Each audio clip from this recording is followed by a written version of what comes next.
this properly. Okay, just going to talk through a little bit about LayerZero in terms of where it is right now, what we're working on, what does it even mean. You see a lot, our own team, Mark, is tweeting interop is solved, and what does that even mean? What does that even look like? And I think when we set out to solve this problem a long time ago, 4 years ago we started the company, we launched 3 years ago. The way that you would bridge anything, like everybody only thought about bridging value, period. That's all that anybody thought about was how do I move money? And I think the unique insight that we had at the time was that moving value is just a special case of data, right? It's just like a packet on the internet. It doesn't matter what you're moving. Everything is just a generalizable packet. It's just an array of bytes. It doesn't really matter what you're doing. You're invoking contracts on 2 chains, moving an array of bytes, and doing something with those bytes in the other invocation. And so back then it was everybody only thought about one thing. So you couldn't do any form of generalizable messaging. You couldn't do what you would think about as a generic packet. You didn't do all the cool stuff you need data for, all the cool stuff you'll likely need it for in the agentic side of the world with what bridges were in the past. And then the other thing was the end user had to deal with this miserable experience of, I'm going to go from Ethereum to Solana. I'm going to write a transaction on Ethereum. I'm going to wait some arbitrary amount of time. And then when it's ready on Solana, I'm going to have to claim the transaction. What that really meant is if you are a first-time user there, you need to go out to some centralized exchange, get Sol, deposit in your wallet, process a claim, do all of that. So fast forward to today, a couple years later, we're, $240 billion worth of asset issuers built on top of LayerZero, about $100 billion of assets itself. Actually, I guess the next slide kind of gets into that. 120 plus chains, almost closing in on $100 billion value transferred, 60% market share in terms of value transfer, 71.3% in terms of messaging. So when you look today, we're a long way away from that. Any user who deals with bridging at all these days, you have, whether it's via us with OFTs, you have the ability to move. Just the other day, we had $80 million move into Kraken for $1.50. You can basically move unlimited size via OFTs for basically the cost of gas. The inventory problem around many of the chains, you're talking just us. If you look at WBTC, EtherFi, Athena, all of the Athena assets, obviously USDT with USDT 0 now, PayPal, PYUSD, Ondo, all of these, any of these assets, you can move as much as you possibly want for just the cost of gas. There's no longer external bridging fees. There's no longer external providers who are wrapping this separately where you're giving over sort of an added layer of risk on top of the asset. Median transfer time for most of the stuff there, at least between layer 2s, is 29 seconds. You have layers of intents being built on top of this, bringing it down to 1 to 3 seconds. Nobody thinks about gas anymore when doing these transfers. All of the hard part of the interop is largely solved. The technology is there. It's being used pretty widely in production across a whole different variety of use cases and for $100 billion plus in assets. And so I think a lot of the plumbing is done. I mean, our contracts are immutable. They've been sitting there for years now. And it's just everything now is how do they actually get used? And so one of the things that we've seen used is, and I think Tether, the USDT 0 is a great example of this, is now you're talking the ability to take, if you talk about everything being paired against a stable asset, and you look at long tail DeFi in the spreads, you look at any DEX on any longer tail chain, you're going to have significant slippage. One, because of it, and they're often going to be sitting out of balance, not because nobody wants to take advantage of the arbitrage opportunity to actually put those back in the balance, but because actually getting money there and getting money out is expensive, annoying. There's a bunch of infrastructure you have to do it with it. If you're going to L2s, you now have 7-day latency to come back. There's all of these sub issues that come around that. Now, if you have the ability to rebalance basically unlimited size for gas, you can now arb those spreads at sub-cent spreads. It is frictionless to basically move assets around to take advantage of the other sides of these. And that just makes significantly more efficient markets overall, which we're very excited about in general. So 2024, what does it actually look like? 2024, obviously, for us was a crazy year. We did our own TGE. We launched LayerZero V2, and then all of the assets that you see up here come out. So we have Athena, all of the Athena assets. That's $16 billion worth of assets. We have all of the EtherFi, we ETH, all of that. It's another $5 to $8 billion. We launch our own token. We launch Solana. We launch Tron. Stargate V2 rolls out and becomes the sort of dominant bridge within the ecosystem. We launch our ecosystem fund, Catalyst. We have the Eigenlayer announcement and the crypto economic DVN, which is coming up, which we're very excited about. WBTC. And then Arbitrum Orbit chain, which ApeChain was one of, which is really cool because you start to see OFTs as a gas asset within these ecosystems. But the part that I think is most interesting from all of this and goes back to the prior slide is LayerZero Read. So if you remember, in the other slide, we have 60% market share in value, 71% market share when it comes to actual messages. And the delta there largely is driven by read and other things that are pure data. And so when you look at what LayerZero Read is the ability to access any data on any chain over any period of time. And so, again, a problem, especially if you're looking, we're on 120-something chains, especially if you're looking at long tail DeFi. Good luck launching a new obscure chain with $10 million of TVL and trying to get Chainlink to put an oracle on it. It's just like not going to happen. There's no access to be able to have any sort of pricing data, any sort of access to state on Ethereum, market data, any of that. And so one of these problems is even if you wanted to try to do this in any message-based way, it would be super slow and it'd be super expensive. So if I'm on some long tail chain that costs 1 penny, gas is almost free, and I just want to say, like, what is the current price of the ETH USDC pair on UniV3 and Ethereum? I'm going to wait some latency to go out. I'm going to write a message on ETH-L1, so I'm paying like $10 or $15. I'm going to fetch that data. I'm going to write another ETH-L1 message to send that back. And I'm going to wait 3 minutes and 15 seconds outbound to get it out. And I'm going to pay another 1 penny on my chain. And so I've paid like $30.02 and waited 4 minutes to basically fetch a now stale piece of data when I didn't even need to do a write on Ethereum, right? I'm simply trying to like access what this state and what this data is. And so read allows you to specify any construction of data that you would want on any chain. And so what does that actually look like? Like, I might want the ETH USD price in UniV3, but rather than just having moment in time pricing, like the example I just gave, I can take like 100 block TWAP, and instead of having all of that latency, I can get it literally next block. So I pay 1 penny on my chain, very next block I have the response. Now I have access to this. Now I can start to build like data primitives around this. So you can actually aggregate this, if you're taking from a single source, you risk sort of on-chain manipulation. You can take a TWAP across 5 dexes across 5 different chains. You can take it across all of the most liquid venues. You start to see people do cool things like Yuga and Bored Apes on ApeChain.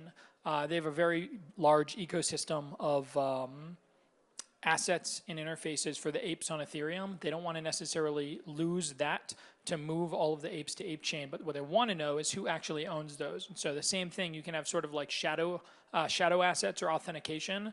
And so what it is doing, it is saying, do you own this asset on Ethereum? Great, if you do, I'm going to credit you for that. And it's extremely cheap on ApeChain to be able to do that and verify without the user needing to make their asset leave Ethereum.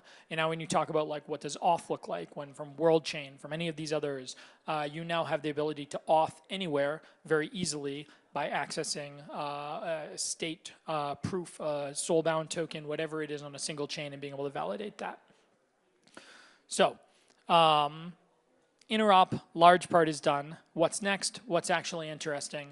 A couple of things. So USDT 0, we were super excited about. I think when you are in our side of asset movement, USDT is the white whale, right? It's like a $140 billion asset. Most of the assets built on LayerZero prior, you look at WBTC, you look at SUSDE, you look at all of these are collateral assets, right? These don't move at very high frequency. These are things that you will move once in a great while and then will sit there. But when you talk about actual, USDT itself, USDT has like 100 million transactions every 3 months on BNB chain alone, has $138 billion of assets just on Tron, ETH, and TON.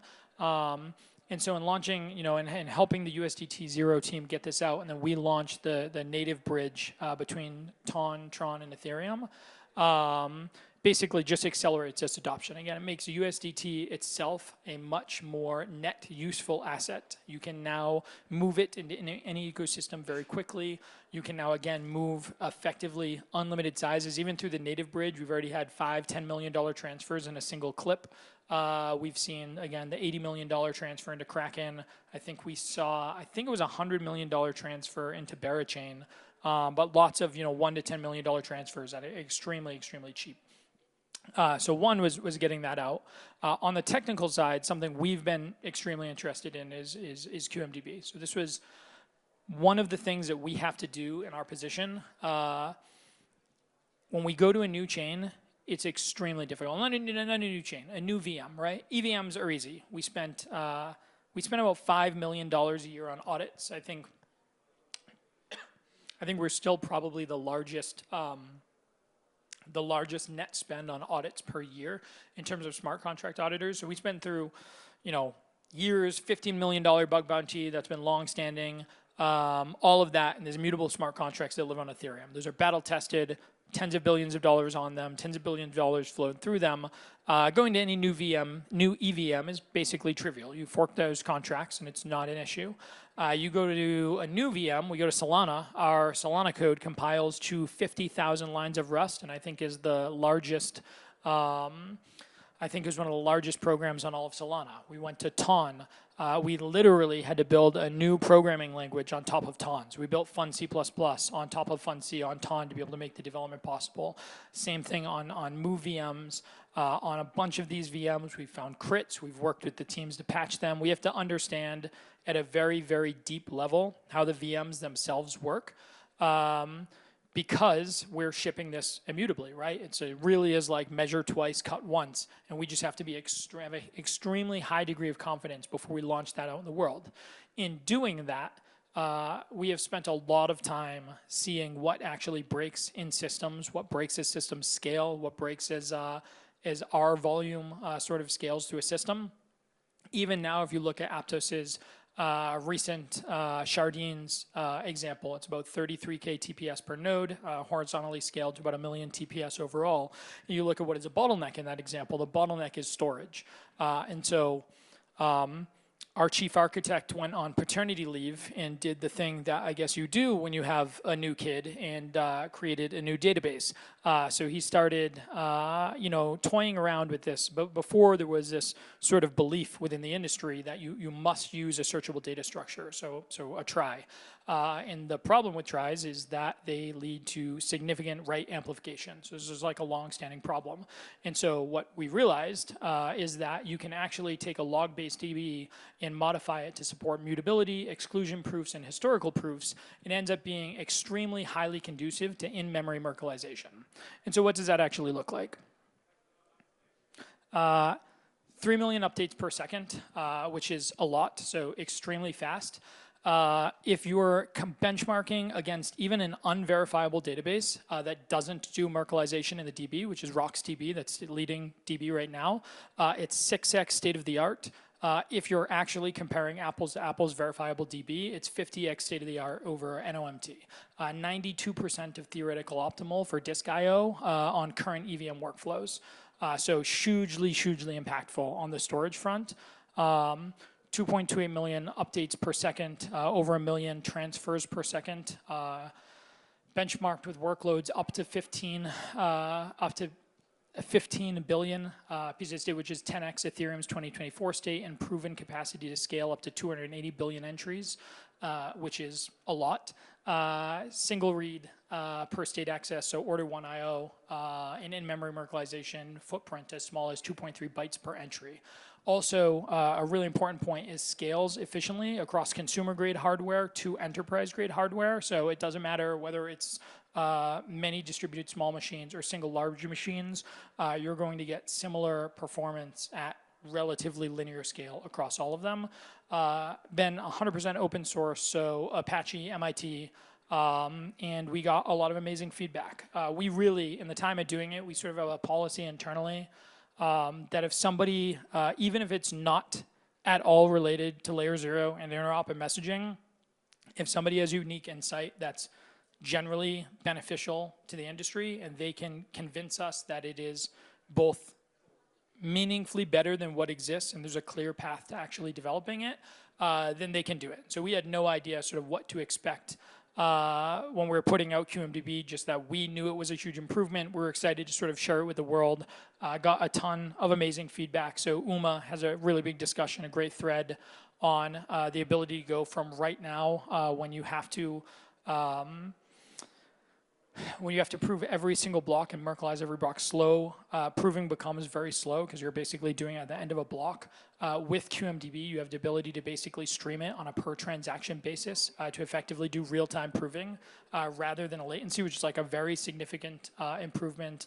Pat O'Grady from Commonware, who I love, we're a huge fan of, talked about how he basically didn't think that this was possible, and then Yilong from MegaETH saying that we've effectively solved the Merkleization bottleneck. And so super excited to be able to contribute to the industry on both sides. Obviously, our core focus is still clearly the interoperability side. I start with the tongue-in-cheek side of this is saying interop is largely solved. I think it's solved, again, from the Rails side, but not at all from the adoption side. I think there's a huge amount to be done to take the tools that already exist. And if you look at the back end of market makers actually actively using these between chains for exchanges, using them to rebalance inventory in a cleaner way to be able to have seamless inventory out to end users using the underlying technology, to make applications that themselves are inherently more stateless as an application themselves and rely more on async communication like you would imagine a web application would today relative to everything being entirely synchronous in sort of like a single atomic environment. All of these are things that I think still have a lot of work to be done in. We're excited to be contributing in it, and yeah, happy to be building cool stuff, oftentimes with many of you across the whole industry. So yeah, thanks. Bryan, can I have a quick question? Yeah, so I know like at LayerZero you are delivering constantly all these new features, right? And as we all know right now, we have like tons of rollups and also L1s, right? Like in your opinion, what's the end game for all the different chains in the future? Do you feel like it will be just top 5, top 10, or you feel like it will be definitely tons of chains? Yeah, I always took the stance of my lenses. I've been around here for a very, very, very long time, right? First touch of crypto was like 2011, and like 2013 onwards, I had racks of Bitcoin miners in my garage, etc. I was here for the ETH ICO, first ETH ICO. I was here for the ICO boom. I was here for NFTs. I was minting Gen Zero CryptoKitties. I certainly did, well, first of all, I was here for the ETH. I didn't see ETH happening. I was minting Gen Zero CryptoKitties. I didn't see the NFT boom happening. I was farming yams at 300 million% APY and certainly didn't see DeFi summer. I don't view myself as having like great predictive powers. I think we've tried very hard to create the protocol in such a way that it's completely unopinionated. It doesn't matter if it is a world of 10,000 chains or if there are only 2 chains or a few chains with very strong trade-offs on given vectors. As long as there's economic activity that happens between them and the need to access state, then that's what the protocol is for. And so our goal has always been, I don't believe I can predict the future. I don't spend a lot of time trying to predict the future. I focus on trying to build the thing of the highest net utility. So I see. Thanks, Bryan.